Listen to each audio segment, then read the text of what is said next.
Nesse vídeo vamos falar sobre os capítulos 26 a 28 de Jeremias.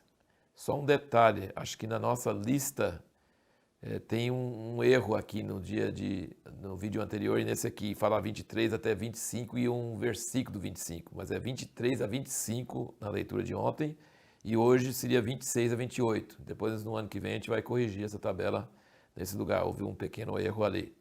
Então, a leitura de ontem seria 23 a 25 e essa aqui 26 a 28 de Jeremias. E olhando aqui no capítulo 26, você percebe que Jeremias teve que se colocar no átrio do templo e falar que Deus iria fazer aquele templo ficar igual ao Siló, ia destruir porque eles não estavam ouvindo a voz do Senhor. E você tem que entender que na mente do povo, naquela época, dos sacerdotes e todo mundo, falar contra o templo era blasfêmia. Era blasfêmia. Pegaram ele na hora e queriam matar ele. Queriam matar ele na hora. E foi muito sério.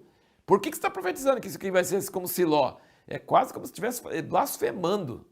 Entendeu? Então, assim, não é blasfêmia, porque eles estavam dizendo, vocês não cumprem a palavra de Deus, vocês não obedecem a voz de Deus, isso fica dando valor para esse templo que Salomão fez, achando que isso vai preservar vocês, fazendo tudo contra Deus, é a hipocrisia da religião. E ele falou assim, vocês já viram o que eu fiz em Siló, e agora eu vou fazer com essa casa. Então eles queriam matar ele de tudo quanto é jeito. Qual a resposta, a reação de Jeremias? Ele falou assim, olha, é o seguinte, se vocês se arrependerem, não vai acontecer. Mas se vocês não se arrependerem, vai acontecer. Agora o que vocês vão fazer comigo, vocês que sabem, mas só que se fizer comigo, vai trazer sangue inocente sobre vocês. Aí você percebe que o povo queria matar ele, depois os príncipes foram contra os sacerdotes. Versículo 16, disseram os príncipes de todo o povo aos sacerdotes e profetas. Então os sacerdotes e os profetas queriam matar ele. E os príncipes e todo o povo não queriam matar ele porque achou que devia ouvir a Deus. Então houve uma divisão. Antes os sacerdotes e os profetas com o povo queriam matar ele. Versículo 8. Aqui, então o povo é igual a folha de bananeira, vai para cá e vai para lá, né?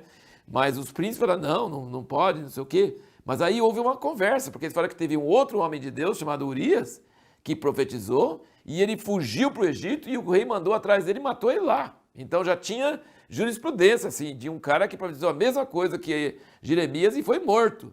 Mas aí ficaram discutindo um lado do outro, mata ou não mata, mata ou não mata. Você vê que situação de Jeremias, hein? Ele já tinha sido preso, já tinha sido açoitado e agora aqui estão querendo matar ele por causa de uma palavra que ele está falando contra o templo, que para eles era como se fosse uma blasfêmia. Diz aqui no 24 que Aicão, filho de Safã, deu apoio a Jeremias, de sorte que não foi entregue na mão do povo para ser morto. Agora no 27, Deus manda o Jeremias fazer canzis, né, tipo um jugo, né, como se fosse um jugo no pescoço, aquele jugo que os bois usam, né, um jugo no pescoço. Quem tivesse esse jugo no pescoço mostrava que tinha que ser submisso, né? Ele mandou entregar para todas as nações ao redor de Israel, dizendo, submetei ao Nabucodonosor, porque isso que Deus vai fazer. E aí ele mesmo usou, né, esse jugo, um jugo de madeira, usou como sinal profético, um ato profético. E tinha profetas falsos falando que Deus ia restaurar os vasos que tinham sido levados em 2 anos, iam voltar, e que os utensílios da casa de Deus que foram para a Babilônia iam voltar em 2 anos. Então você vê, os profetas, Jeremias falando com o povo para arrepender, e o profeta falando que Deus ia restaurar em 2 anos. E aí Jeremias fala, não vai voltar em 2 anos. Pelo contrário, os que ficaram aqui, ele fala aqui no versículo 19, pois assim diz o Senhor dos Exércitos, acerca das colunas do mar, das bases e dos demais utensílios que ficaram na cidade, os quais Nabucodonosor, rei da Babilônia, não levou, ele falou, esses também ele vai levar o resto. Então assim, era uma palavra profética contraditória. Os profetas falando que ia ter restauração e Jeremias falando que vai durar muito tempo. E ele fala no versículo 7, todas as nações o servirão a ele, seu filho, filho de seu filho, até que venha o tempo da sua própria terra. Então muitas nações e grandes reis se servirão dele. E a nação e o reino que não servirem a Nabucodonosor, rei de Babilônia, e que não puserem seu pescoço debaixo do jugo do rei de Babilônia, punirei com a espada, com a fome e com a peste a essa nação, diz o Senhor, até que eu os tenha consumido pela mão dele.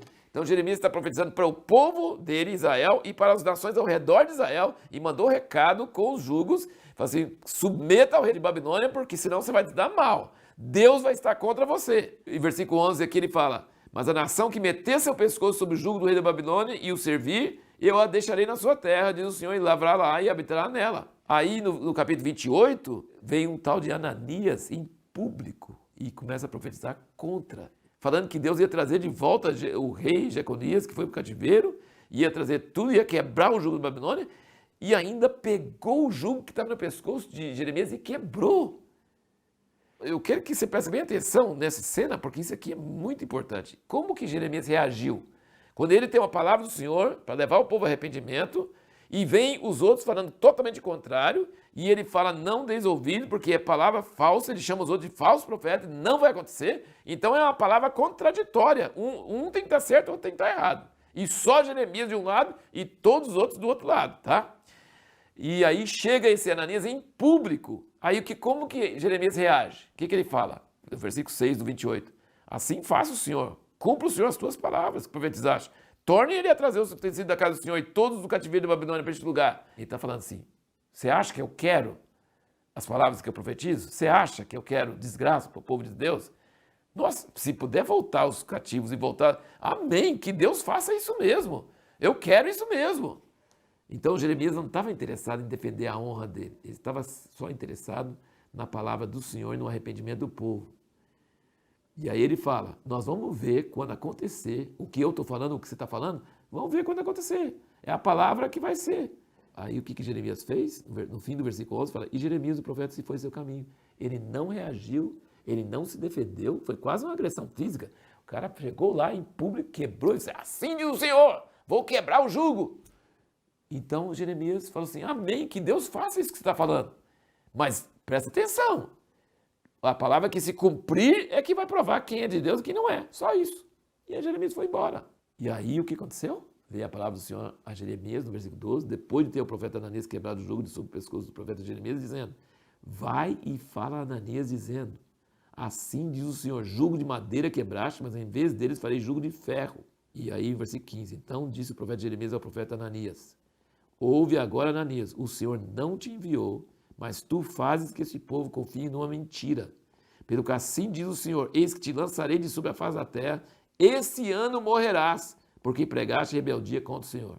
Ele não pegou o revólver e atirou nele, não precisou. Ele só deu a palavra. Você vai morrer, seu desgraçado. Já pensou? Ele falou assim, esse ano morrerás, porque pregaste rebeldia contra o Senhor. Morreu, pois, Ananias o profeta, no mesmo ano, no 7º mês. Sabe quanto tempo gastou?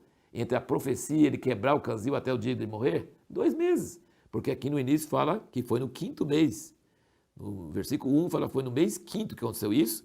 E o Ananias, o profeta, morreu no mês 7º. 2 meses o cara morre, bate as botas. Então, a pergunta que nós fizemos no último vídeo foi assim, por que Deus permitiu que Jeremias aparentemente profetizasse em causa própria contra seus concorrentes, entre aspas, né? Porque ele tinha uma atitude submissa a Deus. Ele não estava querendo se defender. Ele não estava querendo ganhar a disputa. Ele falou, amém, que Deus faça o que você está falando. Ele não tinha um desejo humano. Ele não queria, mas todo mundo vai ver. Que Jonas tinha. Jonas queria que Nínive se ferrasse mesmo. Entendeu? Ele queria que Nínive se levasse e Deus... Então, mas Jeremias não. Jeremias foi humilde, quebrantado. E não tinha outro profeta. Quem que Deus ia usar? Então ele teve que ir, ele mesmo, e falar para ele, você está fazendo o povo crer numa mentira, você vai morrer esse ano. 2 meses, o cara morre. Então você percebe como que são as coisas. No próximo vídeo nós vamos responder a seguinte pergunta. Por que não podemos copiar uma orientação de Deus do passado ou que ele deu para outras pessoas?